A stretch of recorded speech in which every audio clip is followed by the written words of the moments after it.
Maîtrise l'art de la conversation grâce à ces techniques simples, mais tellement efficaces que les gens n'auront pas d'autre choix que de t'écouter la bouche ouverte comme ça. Et à la fin de cette vidéo, grâce à cette méthode, tu pourras échanger, connecter, influencer n'importe quelle personne.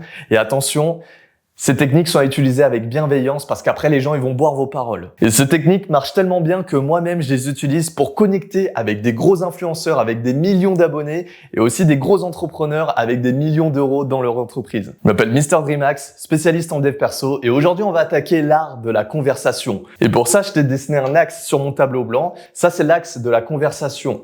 En haut, ce sont les conversations de surface et en bas, ce sont les conversations très profondes. Mais avant d'arriver ici, à ce stade, il y a plusieurs niveaux et c'est ce qu'on va voir dès maintenant. Le premier niveau des conversations, c'est ce que j'appelle les small talk. Alors c'est un terme qui existe et qui est fréquent aux États-Unis. Déjà, quand tu te situes dans ce niveau de conversation, moi j'aime bien faire des petits tests. Alors le premier test, je l'appelle le test du ça va. Par exemple, voilà, tu as une connaissance devant toi et tu lui dis et sinon toi comment ça va aujourd'hui? L'idée c'est pas vraiment de savoir si ça va ou pas, même si voilà, c'est toujours bien de prendre des nouvelles. L'idée c'est de savoir est-ce qu'elle va vous répondre et toi comment ça va? Oui, moi je vais bien et toi comment ça va? Pourquoi? Parce que une conversation, c'est exactement comme un match de ping-pong. Vous envoyez une balle et il faut que derrière, l'autre personne vous renvoie la balle. Mais si vous envoyez une balle et que la personne elle garde la balle pour elle, donc comment tu vas aujourd'hui? Oui, je vais bien. Pas de réponse retour, pas de « et toi, comment tu vas ?» Eh bien déjà, ça indique que la personne n'est pas dans un état à l'instant T pour engager une discussion assez profonde. Il y a des étapes avant. Par exemple, vous rentrez dans un bar, vous voyez une fille, vous n'allez pas lui demander en mariage directement. Il y a des étapes avant. D'abord, vous allez lui inviter à prendre un verre, après vous allez échanger avec elle, après vous allez sortir et après, plusieurs années, là vous pouvez demander en mariage. Donc si on vous renvoie la balle, c'est parfait, on peut passer au deuxième test. Le deuxième test, c'est le test de la météo. Bah ouais, là, on est encore dans les small talks. Et le test de la météo, la question va être la suivante. Salut, ça va? Ouais, ça va et toi? Nickel. T'en penses quoi de la météo aujourd'hui? Très simple. Écoutez bien et écoutez si la réponse de la personne en face est positive ou négative. Souvent, la météo, il fait soit trop chaud, soit trop froid. Et donc, la personne, en fonction de sa réponse, si elle dit « Oh, aujourd'hui, il fait froid, mais ça aurait pu être pire », c'est que elle est dans une mentalité positive. Et ça, pour connecter avec elle, il va falloir sortir une énergie et un langage positif.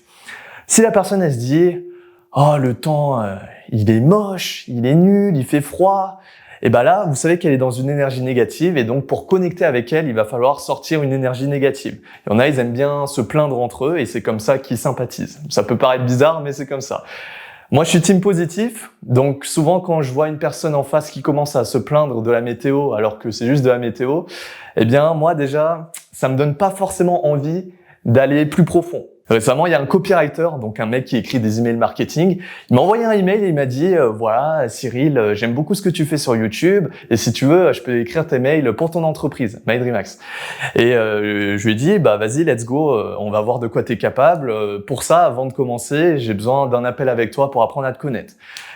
Et directement, dès que j'ai ouvert l'appel, il m'a dit salut Cyril, oh il fait chaud en ce moment, c'est chiant pour travailler. Je lui ai dit, oh là là frérot, déjà directement dans ton copywriting oral, il y a un truc qui va pas, ça va être compliqué pour la suite. Donc très important, le test de la météo, très simple. Mais c'est pas fini. Pour valider la première étape du small talks, il y a un dernier test à faire. Et ce test, c'est le test de la question fermée. C'est quoi ce truc? C'est super simple. Grosso modo, dans votre conversation, vers le début, eh bien, vous allez lui demander une question fermée. Je te prends l'exemple d'un appel que j'ai eu récemment. Je sais pas pourquoi, au début, on parlait de voyage. Et puis, à un moment, j'ai demandé à la personne en face, est-ce que tu es déjà allé en Asie? Donc, question fermée. Et la personne, elle m'a dit, non. C'est tout.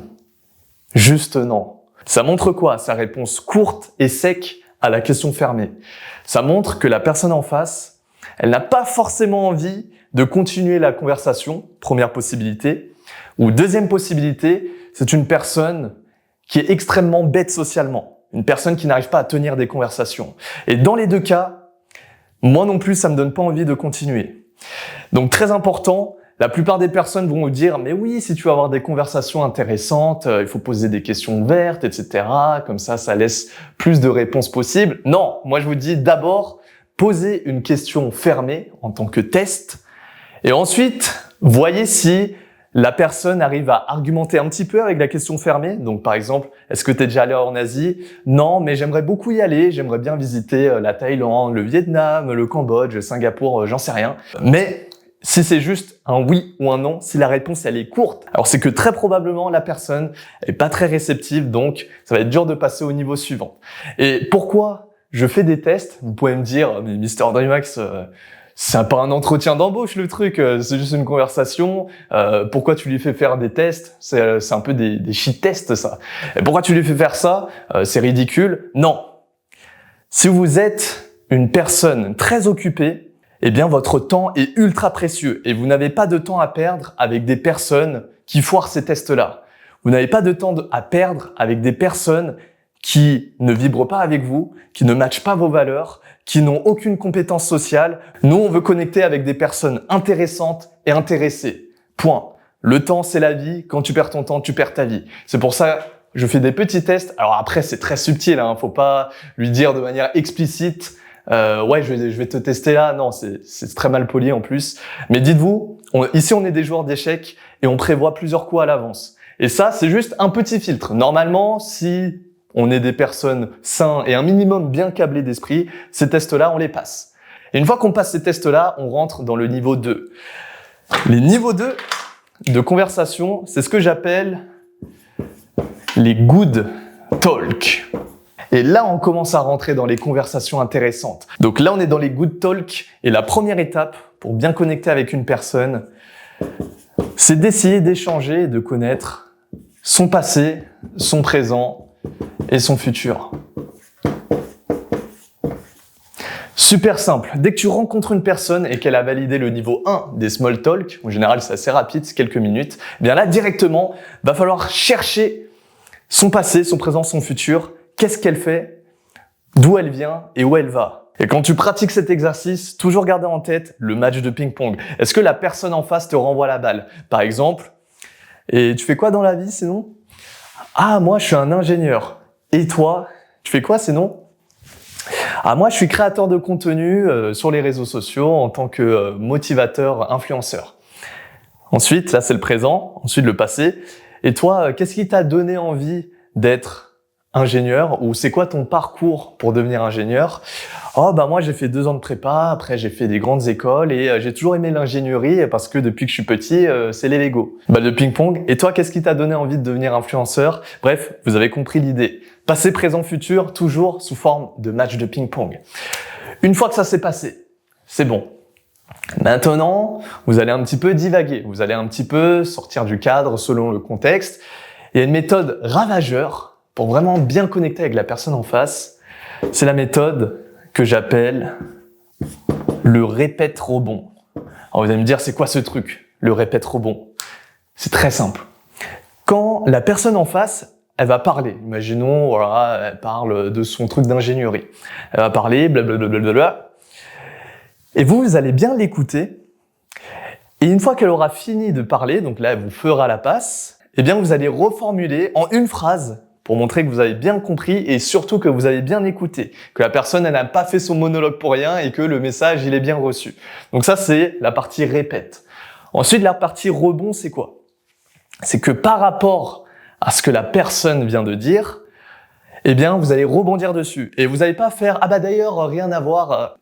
Faut éviter ça. Faut qu'il y ait une continuité dans la discussion et donc pour bien rebondir. Ma recommandation, c'est d'avoir une culture générale en béton. Et pour améliorer sa culture générale, j'ai un secret.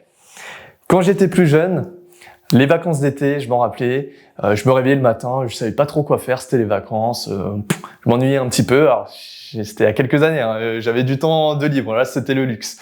Et je m'en rappelais, il y avait le camion de C'est pas sorcier qui était juste en face de ma télé. Je me suis dit, il y a plein de DVD, je les ai jamais regardés. Et pourquoi pas me regarder un DVD par jour? À la fin des vacances d'été, j'ai terminé tout le camion et je peux vous promettre que mes connaissances, ma culture générale, grâce à C'est pas sorcier et notamment Jamie Gourmaud, pouah, c'est incroyable. Je connais un peu de tout, surtout, ce qui me permet de rebondir quand j'ai quelqu'un en face de moi qui parle de n'importe quel sujet. Ouais, mais c'est incroyable, il connaît plein de choses sur le monde, alors que pas forcément, je suis juste un très bon disciple de Jamie Gourmaud. Je suis intéressé, je suis intéressant. Intéressé, c'est le secret des bonnes conversations. Mais c'est pas tout. Pour les good talk, il y a un troisième facteur à prendre en compte, c'est l'équilibre externe-interne. C'est quoi le truc? Équilibre interne-externe. Très simple. Si la personne en face, elle parle que d'elle, elle commence ses phrases tout le temps par « Ah oui, moi je, j'ai fait ci, j'ai fait ça », c'est pas bon. Il y a un déséquilibre entre l'interne et l'externe. Ça veut dire que l'interne est beaucoup plus lourd que l'externe. Tout le monde entier se concentre sur elle. C'est pas bon. Autre exemple, si la personne ne parle que d'événements extérieurs, « Oh, t'as vu, samedi, il y a une soirée. Oh, t'as vu, en ce moment, c'est les Jeux Olympiques. Oh, t'as vu, il s'est passé ici dans le monde, ça. » Eh bien, il y a un déséquilibre. Là, l'extérieur est beaucoup plus lourd que l'intérieur. L'idée, c'est d'avoir un bon équilibre entre les deux. Parce que s'il y a un déséquilibre au niveau de l'intérieur, eh bien, ça veut dire que la personne est égocentrique. Et ça, elle va jamais vous le dire en face, mais c'est un indicateur. Et si la personne, elle a un déséquilibre au niveau extérieur maintenant, ça veut dire que la personne n'a pas une vie intéressante. Une bonne conversation, c'est une conversation qui est équilibrée de l'intérieur et de l'extérieur. Après, ça, souvent, vous allez le sentir si la conversation est déséquilibrée. Et dans ce cas-là, ça va être à vous de rééquilibrer la conversation si vous voulez aller plus profondément. Par exemple, si la conversation elle est déséquilibrée à l'externe, donc le mec il est là, il se dit oh t'as vu les Jeux Olympiques, oh t'as vu les soirées et tout, bon bref. Et vous allez rééquilibrer la conversation vers l'interne, non pas vers l'interne à vous, parce que vous êtes équilibré dans votre manière de penser, mais dans son interne à lui. Et donc vous allez lui dire, et sinon hormis tout ça, j'avais une question à te poser, c'est quand la dernière fois que t'as fait quelque chose pour la première fois? C'est un exemple de question qui recentre vers l'interne. Moi, j'aime beaucoup cette question. Et dans l'autre cas, si la conversation est déséquilibrée vers l'interne, le mec, il fait « ouais, moi je », eh bien, dans ce cas-là, vous pouvez lui poser la question. Et d'ailleurs, t'aurais pas des idées pour augmenter le chiffre d'affaires de l'entreprise? Voilà, là, on redirige l'attention sur un élément extérieur et comme ça, le mec, il arrête de penser à lui-même. Alors, je sais qu'on respecte pas le répète-rebond, mais c'est fait exprès parce que si vous respectez le répète-rebond alors que la conversation est déséquilibrée, eh ben, vous allez encore plus la déséquilibrer et c'est pas le but. L'idée, c'est d'utiliser le répète-rebond quand il y a un bon équilibre initialement. Donc ça, vous appliquez ça. Vous voyez, c'est très simple à mettre en place, mais ça fait radicalement la différence dans vos interactions. Et maintenant, une fois que la personne en face de vous a passé le niveau 1 et le niveau 2, on peut vraiment rentrer dans les choses intéressantes. Et là, on rentre dans le niveau 3 que j'appelle les deep talk. Alors pour ça, déjà, c'est pas réservé à tout le monde. C'est vraiment réservé à des personnes que vous considérez comme plutôt proches. Et les deep talk, j'ai eu l'idée quand j'avais un de mes abonnés qui m'avait écrit sur Instagram et qui disait ouais, salut Cyril, en ce moment je fréquente une fille, mais j'ai du mal à maintenir la conversation avec elle et j'ai du mal à la connaître de manière profonde et émotionnelle. Et je lui ai dit pas de souci frérot, pour toi j'ai un acronyme, j'ai un truc qui marche vraiment bien sur le choix des sujets de conversation que vous allez aborder pour mieux se connaître mutuellement. Et pour ça, j'ai inventé l'acronyme privé pour avoir des discussions privées. Alors notez-le bien, je vais pas forcément le noter au tableau, j'ai pas la place. Le P c'est pour passion, le R c'est pour rêve, le I c'est pour insolite, le V c'est pour voyage, le E c'est pour étude et le E c'est pour entourage. Grosso modo, quand vous sentez que la conversation elle commence à divaguer et elle commence à être creuse, revenez sur l'acronyme privé pour vraiment avoir des discussions riches et intéressantes. Alors, par exemple, moi, je m'en rappelais, la première fois que j'ai eu Mademoiselle Destiny, qui est ma partenaire actuelle au téléphone, la toute première fois, tout premier appel, toute première conversation, on est passé très vite du niveau 1 au niveau 2, et puis, arrivé un moment dans l'appel, on est arrivé au niveau 3. Et je peux vous dire que d'habitude, mes appels de réseautage, parce que c'est un appel réseautage, ça dure en général 1 heure.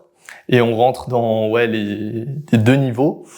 Mais là, la conversation a été tellement intéressante, tellement enrichissante que ça a duré 3 heures grâce au niveau 3 et à l'acronyme privé. Donc je lui avais demandé c'était quoi ses passions, c'était quoi son rêve, c'était quoi des anecdotes insolites qu'elle avait à me partager, où elle a voyagé, où elle aimerait voyager, c'était quoi son parcours scolaire et son entourage, si elle avait des frères et sœurs, ses parents ils font quoi dans la vie, est-ce qu'elle a une bonne relation avec ses parents, tout ça.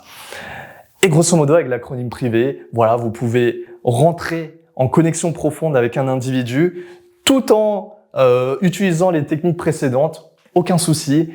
Et là, c'est vraiment bien. Passion, rêve, anecdotes insolites, voyage, études et entourage. Et là, vous avez un beau profil de la personne en face. Et bien sûr, toujours se rappeler du match de ping-pong. Vous posez une question, si la personne en face vous demande en retour, c'est très bon signe. Et il existe une toute dernière méthode pour rentrer en deep talk avec une personne. Je pense sincèrement que c'est la méthode la plus puissante, la plus forte. Cette méthode, c'est une méthode de storytelling que vous allez retrouver dans le programme Art Oratoire. À votre avis, pourquoi vous pensez qu'il y a des centaines de clients satisfaits de notre programme ? Juste, il est trop bien. C'est pour ça que je vous le partage aujourd'hui. Là, vous avez les bases pour avoir une bonne conversation. Mais l'idée, c'est d'être un pro de la conversation. Et pour tout le contenu avancé, toutes les méthodes avancées, toutes les techniques avancées, vous allez le retrouver sur Art Oratoire. Il s'agit d'un programme ultra complet avec plus de 10 heures de contenu, des lives, plein de bonus, des podcasts, des intervenants. Bref, tout ce qu'il faut savoir pour parler avec confiance, impact et charisme. Vous avez le lien dans la description. C'était Mr. Dreamax et n'oubliez jamais, l'effort crée l'effort. Sur mydreamax.com, rejoignez la nouvelle génération de cours en ligne.